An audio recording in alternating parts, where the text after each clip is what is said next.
حضرت سکندر ذوالقرنین سے جب لوگوں نے کہا کہ اے ذوالقرنین، بے شک یاجوج اور ماجوج زمین میں فساد مچاتے ہیں، سورہ کہف کے اندر پورا واقعہ تفصیل سے موجود ہے۔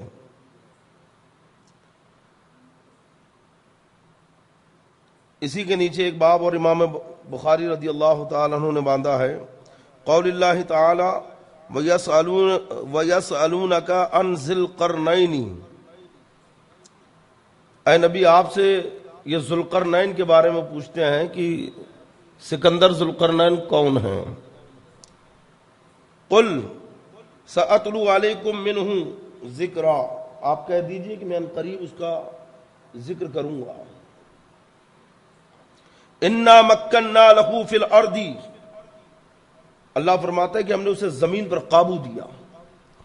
حضرت سکندر ذوالقرنین رضی اللہ تعالیٰ عنہ، بعض نے بلکہ نزہۃ القاری کے اندر میں دیا ہے کہ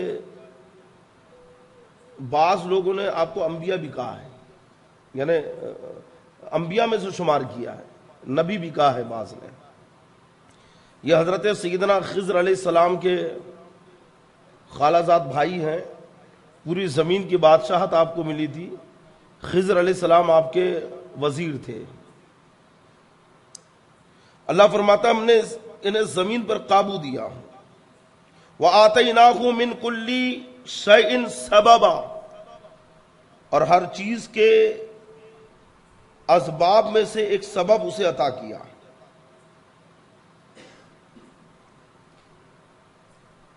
یعنی اور ہر چیز کا ایک سامان ہم نے اسے دیا،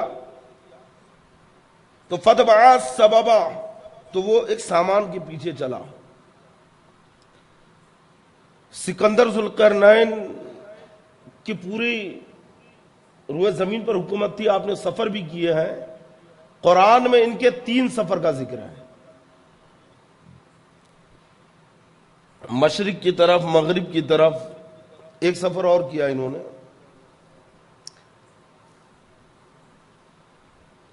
تو جب یہ ایک سفر پہ پہنچے ایسا، تو اس علاقے میں پہنچے جہاں پہ یاجوج ماجوج رہتے تھے،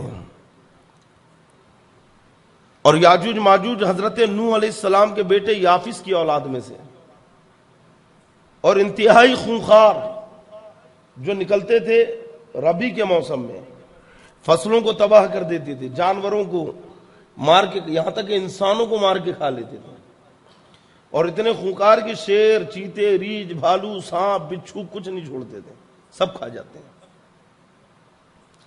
اور ان کی عمریں اتنی طویل ہے کہ جب تک کہ ان میں کا کوئی اپنی نسل سے 1000 لڑکوں کو نہیں دیکھ لیتا، موت نہیں آتی اسے، اتنی لمبی عمر ہے ان کی۔ اور 1000 لڑکوں کو بھی اس قابل دیکھے کہ جو سب سے چھوٹا ہے تو وہ بھی کمان اٹھانے کے قابل ہو جائے، کمان چلانے کی، اتنی لمبی عمر ہے۔ تو بہت زیادہ یہ تباہی مچاتے تھے، کرتے تھے۔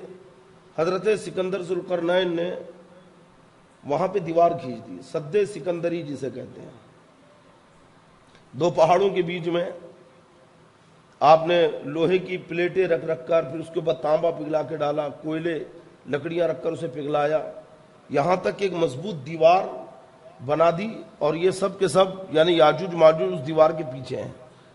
ان کا نکلنا قیامت کی نشانیوں میں سے ہے۔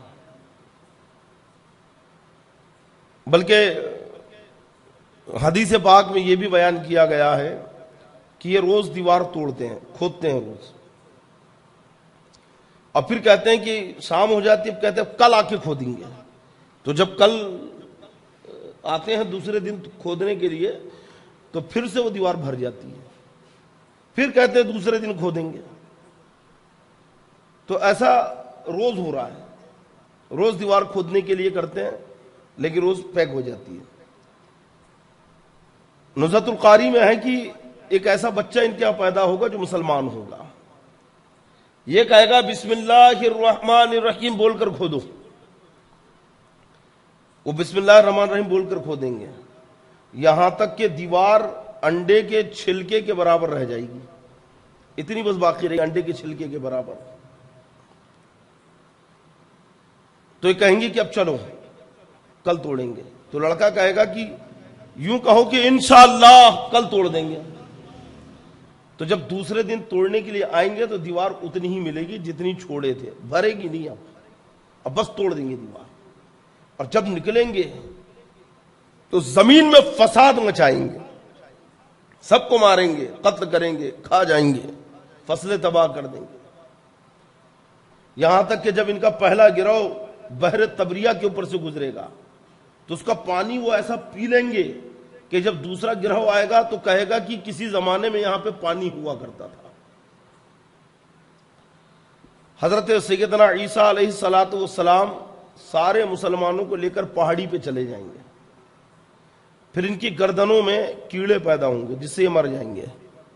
پھر اللہ کے حکم سے پرندے آئیں گے اور وہ پرندے نے اٹھا کر کہاں پھینکیں گے وہ اللہ جانتا ہے.